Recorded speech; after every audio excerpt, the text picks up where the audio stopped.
area of jurisdiction mo, pag mandyan pa yung droga, umalis ka. Kung chief of police ka ng syudad, pag may droga at hindi mo kayang hindi mo kayang pumatay, takot kang mamatay, putang ina, umalis ka dyan sa trabaho mo. Sorry for the...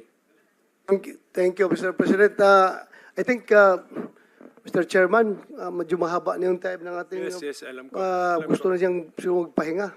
Thank you. If the President can still stay a little longer, okay lang, sir? For a couple more minutes? I am at your disposal, Sige ba? sir. Okay, sige. Ako magsabi ninyo hanggang bukas tayo dito. Okay lang. Wala akong magawa. Actually, dapat Senator Bato, nag-apologize tayo kay President for starting our hearing in the morning. Doon